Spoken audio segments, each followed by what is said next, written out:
नमस्कार साथियों, एक बार फिर से आप सभी का स्वागत अपने YouTube चैनल जॉब डॉट गुरु में। आज हम आपके लिए लेकर आए हैं नई घोषणा। जहां साथियों राजस्थान में गहलोत सरकार ने कोविड पार्ट 2 से संबंधित नई घोषणा कर दी है, यानी कि गृह विभाग ने नए दिशा निर्देश जारी कर दिए गए हैं। अब दूसरे राज्य से राजस्थान में आना इतना आसान नहीं होगा। आपको पहले रजिस्ट्रेशन करना होगा, अपनी पूरी जानकारी भरनी होगी, उसके बाद में ही आप राजस्थान में प्रवेश कर सकेंगे। यानी कि राजस्थान में दूसरे राज्य से आने वाले यात्रियों के लिए यहाँ पर एक बहुत बड़ी घोषणा कर दी गई है। गृह विभाग ने जारी किए दिशा निर्देश। प्रदेश में बाहर से आने वाले यात्रियों को आवागमन से पूर्व वेब पोर्टल पर सूचनाएं अपलोड करना अनिवार्य होगा। यानी कि पिछली बार 2020 की तरह ही इस बार भी जो भी यात्री राजस्थान में बाहर से आएंगे तो उनके लिए ऑनलाइन पोर्टल पर आपकी सूचना अपलोड होनी चाहिए। यानी कि बाहर से आने वाले यात्रियों की सूचना अपलोड होगी।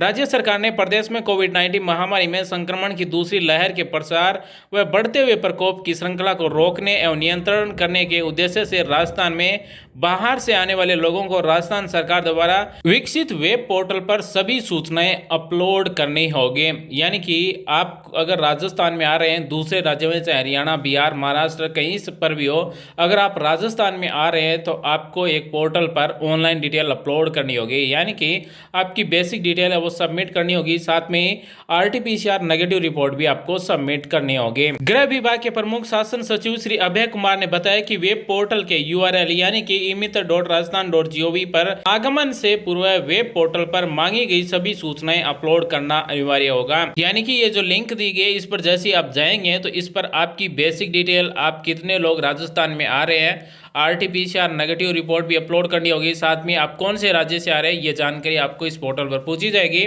साथ में उन्होंने बताया कि राज्य में बाहर से आने वाले यात्रियों को राजस्थान में आगमन से पूर्व यात्रा प्रारंभ करने के 72 घंटे के अंदर करवाई गई आरटीपीसीआर नेगेटिव जांच रिपोर्ट इस पोर्टल पर सभी वांछित सूचनाओं के साथ अनिवार्य रूप से अपलोड करनी होगी।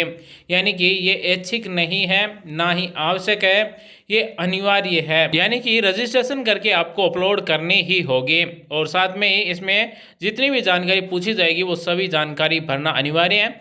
वहीं जिला प्रशासन तथा विभागीय अधिकारी इस पोर्टल के माध्यम से अपने जिलों में आने वाले व्यक्तियों की जानकारी निम्न प्रक्रिया द्वारा प्राप्त कर सकेंगे। ये जो जानकारी यात्रियों के द्वारा भरी जाएगी संबंधित जिले में जो आएंगे, यानी कि आपसे इस पोर्टल पर यह भी पूछा जाएगा आप कौन से राज्य के कौन से जिले से आ रहे हैं और राजस्थान में कौन से जिले में जा रहे हैं। तो जैसे ही जिले में आप सेलेक्ट करेंगे तो आपके संबंधित जिला कलेक्टर है उनके पास ये डिटेल पहुंच जाएगी और वो आपकी डिटेल चेक कर सकेंगे। वही गवर्नमेंट के कर्मचारी इस डिटेल को कैसे चेक करेंगे तो इसके लिए sso.rajasthan.gov पोर्टल पर अपनी गवर्नमेंट SSO ID से लॉगिन करना होगा। ओपन करते हुए कोविड-19 स्टैटिक्स एप्लीकेशन को ओपन करें। उसके बाद में एप्लीकेशन के ओपन हो जाने पर विजुअल एनालिटिक्स मेन्यू में रिपोर्ट या स्टैटिक्स पर क्लिक करना होगा। आगंतुकों की जिलेवार सूचना देखने के लिए जीरो इनवर्ड पर क्लिक करना होगा और आपके सामने जिस भी जिले की आप विजुअल एनालिटिक्स मेन्यू में रिपोर्ट या स्टैटिक्स चेक करेंगे तो आपके सामने सारी डिटेल आ जाएगी कि इस जिले में कौन से राज्य के कौन से शहर, कौन से जिले से बाहर से दूसरे राज्य से राजस्थान में कौन आ रहा है, कितने व्यक्ति आ रहे हैं, उनका नाम क्या है, एड्रेस क्या है, ये सारी जानकारी गवर्नमेंट देख सकेगी। इसके साथ आगे हम बात करें तो कोविड-19 पार्ट 2 में और क्या नई घोषणाएं की गई है गहलोत सरकार के द्वारा। और इन्हीं घोषणाओं में हम बात करें तो राजस्थान में चिकित्सा एवं स्वास्थ्य मंत्री डॉक्टर रघु शर्मा को उनके राजकीय आवास पर हीरो मोटोक्रॉप लिमिटेड और अरमान फाउंडेशन की ओर से स्वास्थ्य कर्मियों के लिए 500 पीपी किट सौंपे गए हैं। वहीं चिकित्सा मंत्री ने इस मौके पर कहा कि कोरोना महामारी के दौर में एनजीओ और प्राइवेट सेक्टर की कंपनियों को आगे आकर स्वास्थ्य सेवाओं में अपनी भागीदारी सुनिश्चित करनी चाहिए। साथ ही उन्होंने कहा कि कोरोना महामारी के खिलाफ लड़ने के लिए सभी के साथ की आवश्यकता है। साथ ही डॉक्टर शर्मा ने CSR के तहत हीरो मोटोकॉर्प लिमिटेड की ओर से सौंपे गए पीपी किट को लेकर उन्हें धन्यवाद दिया।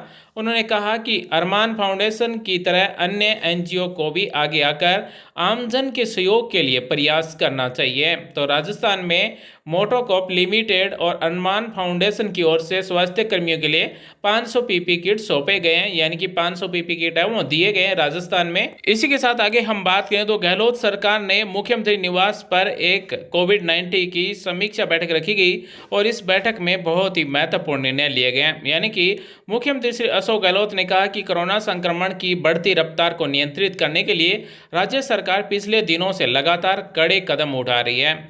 साथ ही प्रदेशवासियों की जीवन रक्षा के लिए हम सख्त कदम उठाने को मजबूर हुए हैं। हमारा उद्देश्य संक्रमण की चेन को तोड़ना है।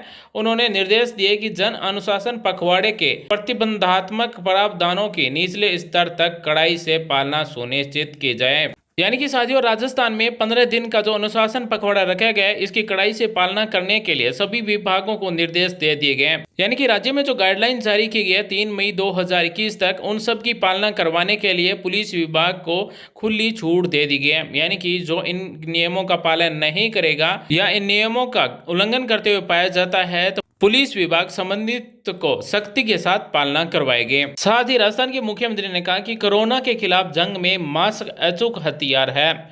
इसे नियमित रूप से पहनने से कोविड वायरस को फैलने से रोका जा सकता है।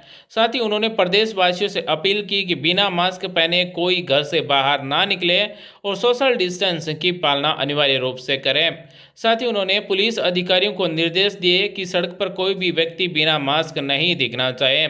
मास्क न पहनने पर चालान करने के बाद संबंधित व्यक्ति को मास्क उपलब्ध भी करवाया जाए। तो साथियों, अब आपको सतर्क हो जाना है। अगर आप सोशल डिस्टेंसिंग की पालना नहीं करते हैं या फिर अगर आप बिना मास्क के पाए जाते हैं तो आप पर सख्त कार्रवाई की जाएगी। और इस कोरोना महामारी से बचने के लिए आपको मास्क जरूर लगाना चाहिए, सोशल डिस्टेंसिंग की पालना है वो जरूर करनी चाहिए, ताकि देश से ये बीमारी है वो चली जाए और जल्दी से जल्दी इस कोविड-19 से छुटकारा मिल जाए। इसलिए आपको जब भी आप अपने घर से बाहर निकलें, मास्क लगाकर निकलें, सोशल डिस्टेंसिंग की पूरी पालना करें।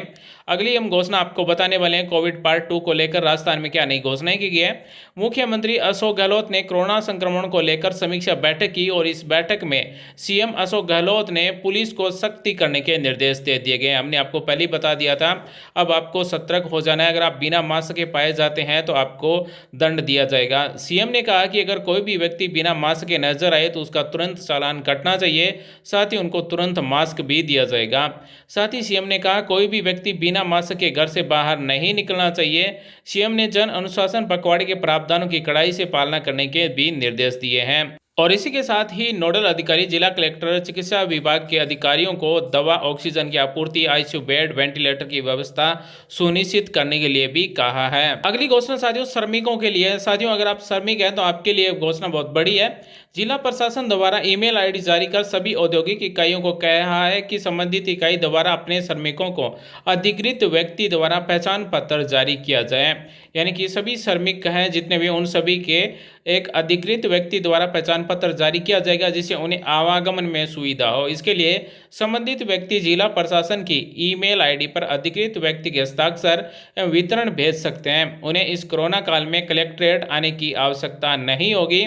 साथ में ही गौरतलब है कि राज्य सरकार द्वारा कोरोना संक्रमण की दूसरी लहर को रोकने के लिए दिनांक 18 अप्रैल को जारी की गई गाइडलाइन के बिंदु संख्या 26 के तहत जन अनुशासन पखवाड़े के दौरान समस्त उद्योग एवं निर्माण से संबंधित इकाइयों में कार्य करने की अनुमति होगी, जिससे कि श्रमिक वर्ग के पलायन को रोका जा सके। अगर आप श्रमिक हैं, अगर आप किसी फैक्ट्री में, औद्योगिक इकाई में आना जाना करते हैं तो आपको एक आईडी कार्ड जारी किया जाएगा और इस आईडी कार्ड के आधार पर आपको रोका नहीं जाएगा।